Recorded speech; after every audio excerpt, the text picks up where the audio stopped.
किसान भाइयों, आप इस वीडियो में आज जानेंगे अगर आपके पास ज़मीन है और उस खेत में आप लगातार बार बार रासायनिक खाद आप डालते जा रहे हैं और जो आपका उत्पादन है वह कम हो जा रहा है। और उसमें अगर आप 2 कट्टा 1 एकड़ में डीएपी डालते हैं तो अगली साल 4 कट्टा डीएपी डालते हैं, 2-3 कट्टा आप यूरिया डालते हैं, सल्फर डालते हैं, जिंक डालते हैं, बहुत से खाद आप रासायनिक प्रयोग करते हैं, लेकिन जो आपका खेत का ताकत है वह 4 गुना नहीं हो पाता है। तो दोस्तों, जो जानकारी मैं आपको इस चैनल के माध्यम से दूंगा, हमारा खुद का एक्सपीरियंस है, वही हम आपको इस वीडियो में शेयर करेंगे। तो नमस्कार दोस्तों, स्वागत है आप सभी का अपने YouTube Awadh live TV channel पर। मैं हूं आपका दोस्त राहुल चौरसिया।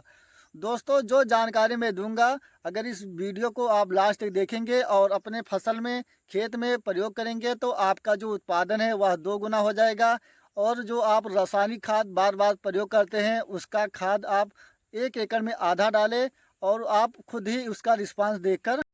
नमस्कार दोस्तों, स्वागत है आप सभी का अपनी YouTube Awadh live TV channel पर। मैं हूं आपका दोस्त राहुल चौरसिया। दोस्तों, आप अपने खेत में रासायनिक खाद बार बार प्रयोग करते हैं और सोचते हैं कि इतना खाद हम डालते हैं तो जो हमारे खेत की उर्वरा शक्ति है वह नहीं बढ़ रहा है और जो हमारा उत्पादन है लगातार कम होता जा रहा है। तो दोस्तों, मैं आपको इस वीडियो में वो जानकारी दूंगा कि जैसे कि अगर आप अपने खेत में उस खाद का उर्वरक का प्रयोग करेंगे तो जो आपका खेत का ताकत है वह 4 गुना हो जाएगा। और आप वाकई में एक बार 1 एकड़ में इस तरीके को अपनाइए और उसके बाद आप फसल लगाएं तो आप खुद ही वीडियो में बता सकते हैं या इसका रिस्पांस कैसे है। किसान भाइयों, हमारे पास 1 एकड़ खेत था और तब मैं 1 एकड़ में सब्जी की खेती कर रहा था और उसमें हम बार बार रासायनिक खाद का प्रयोग करते थे।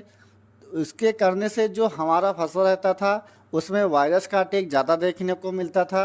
तो हमने अपने पूर्वज से बताया, दादा बाबा से, तो उन्होंने बताया आप 1 एकड़ में, जैसे कि मैं पहले 1 एकड़ में सिर्फ गोबर का सड़ा हुआ 2-3 साल का खाद डालता था और जो भी मैं फसल लगाता था रासायनिक खाद बहुत कम डालता था और जो हमारा उत्पादन रहता था बहुत ही अच्छा रहता था। तो हमने क्या किया, अपने खेत को, जब हमारा खेत परती था तो जैसे कि अगर आप कोई भी फसल लगाते हैं तो आपके फसल में नीमाटोड का समस्या ज़्यादा देखने को मिलता है, दीमक का समस्या ज़्यादा देखने को मिलता है और ये समस्या आप मई जून में इस निवारण से आप छुट्टी पा सकते हैं। और जो मैं बता रहा हूँ, अगर आप इस विधि को अपनाएंगे तो आपका जो फसल है दोस्तों, चाहे आप आलू लगाते हैं, बहुत से ऐसे किसान हैं आलू की खेती करते हैं लेकिन उसमें अच्छा सा उत्पादन नहीं ले पाते हैं और उसमें जैसे कि 1 एकड़ लगाते हैं 4 कट्टा डीएपी डाल देते हैं, कुछ किसान 5 कट्टा डीएपी डाल देते हैं। तो उन्हें रासायनिक खाद जो डालते हैं उन्हें बहुत सस्ता पड़ता है, लेकिन जो इसका रिस्पांस है दोस्तों, आप एक साइड में, जैसे कि आपके पास 2 बीघा है या 1 एकड़ है, तो आप आधा फसल जो लगाते हैं आप वहाँ रासायनिक खाद डाल दें और आधा फसल में आप जो मैं बता रहा हूँ उस खाद का प्रयोग कर दें। तो जैसे कि मैं क्या करता था, जैसे कि हमारे पास जब मई जून का महीना था तब हमने अपने खेत को सिंचाई किया और सिंचाई करने के बाद हमने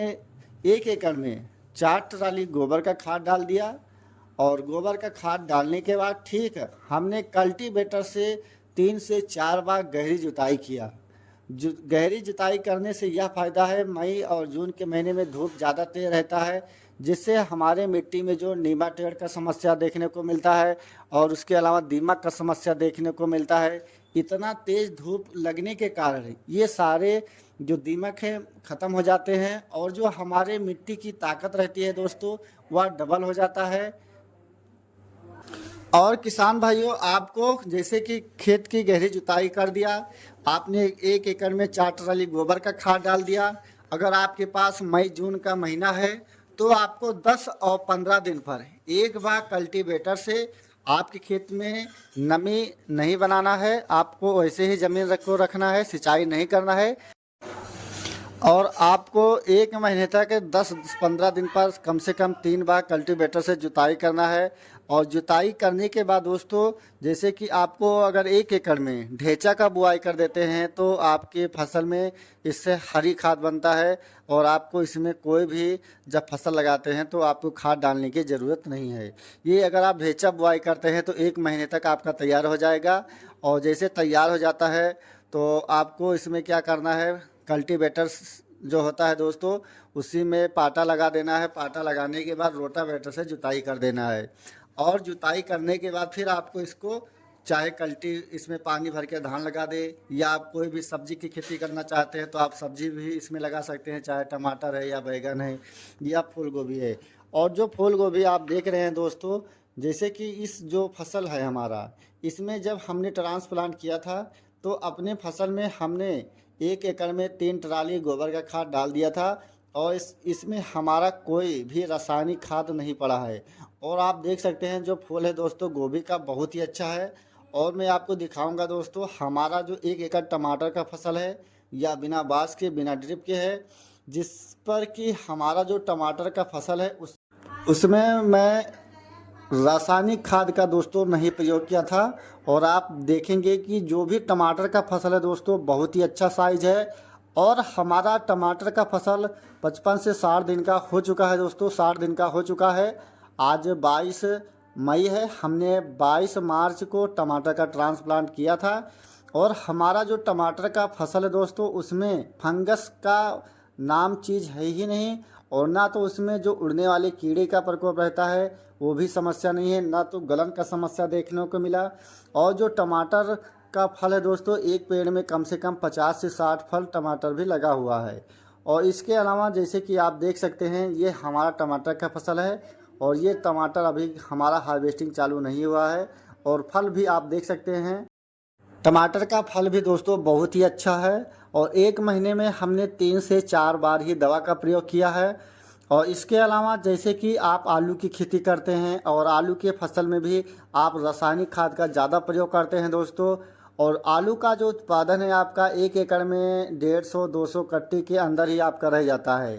तो अगर आप 1 साल में 1 बार 1 एकड़ में 4 ट्राली गोबर का खाद डालते हैं, या इसके अलावा आप कल्टीवेटर से मई और जून के महीने में 1 महीने ही खेत को कल्टीवेटर से जुताई करके छोड़ते हैं, और 15 दिन पर आप या 10 दिन पर कल्टीवेटर से फिर जुताई कर देते हैं, तो जो ज़मीन में दीमक हैं या नीमाटोड समस्या है, ये दोस्तों आपको 100% इसका निजात मिलेगा। और जो जानकारी मैं इस चैनल के माध्यम से आपको देता हूं किसान भाइयों, हमारा जो मेन उद्देश्य है किसान का खेती से 1 भी रुपया नाजायज़ खर्च ना होने पाए। और अगर आप 1 एकड़ में 4 ट्राली गोबर का खाद डालते हैं दोस्तों, तो 1 एकड़ से जो आपका आलू का उत्पादन होगा 300 पैकेट से प्लस होगा। और आलू के फसल में फंगस भी नहीं लगेंगे। और 1 बार या 2 बार आप दवा डाल देते हैं तो आपका जो आलू का उत्पादन है वह भी बहुत अच्छा रहेगा। और आपको इसके अलावा रासायनिक खाद का प्रयोग दोस्तों, अगर 1 एकड़ में 4 ट्राली गोबर का खाद डालते हैं, तो इसके साथ साथ आपको रासायनिक खाद अगर आप प्रयोग करना चाहते हैं तो सिर्फ 1 एकड़ में 2 कट्टा आप NPK 12-32-16 लेना है, और लेना है। इसके अलावा 1 कट्टा में सिर्फ 1 किलो यूरिया, और तीसरा चीज़ आपको लेना है नाइट्रोबेंजाइम 35%, और सल्फर लेना है 4 किलो। इतना खाद डालकर दोस्तों आप खेत को जुताई करके बढ़िया से बना दें, मिट्टी गर्दा हो जाए। उसके बाद आप उसमें फसल लगाएं, और जो आपका आलू का उत्पादन है, या आप बरसात में टमाटर लगाते हैं या फूल गोभी लगाते हैं, तो आप अपने फसल में यूरिया का प्रयोग ज़्यादा करेंगे, रासायनिक खाद का प्रयोग ज़्यादा करेंगे, तो गोभी के फसल में भी, टमाटर के फसल में इसमें फंगस ज़्यादा लगता है। और जब फंगस लग जाता है, जो हमारा पौधा रहता है वह सूख जाता है, जिससे कि जो हमारा उत्पादन रहता है वह बहुत कम हो जाता है, और बाज़ार में हमें अच्छा दाम भी नहीं मिल पाता है। तो किसान भाइयों, आप इस तरीक़े को एक बार ज़रूर अपनाएं। जो भी आपके पास खेत है, आप थोड़ा सा यह प्रक्रिया अपनाएं, और उसमें खाद का जो मात्रा है दोस्तों, जो इससे कि हमने जो बताया, आप गोबर का खाद ज़रूर प्रयोग करें। और गर्मी के सीज़न में कल्टीवेटर से जुताई करके खेत को छोड़ देना चाहिए। तो किसान भाइयों, अगर आपको हमारी यह जानकारी अच्छा लगा तो वीडियो को एक लाइक ज़रूर करें। और जो किसान भाई हमारे चैनल पर पहली बार हैं या अभी तक हमारे चैनल को सब्सक्राइब नहीं किया है, तो कृपया चैनल को सब्सक्राइब करें दोस्तों, और किसान भाइयों को शेयर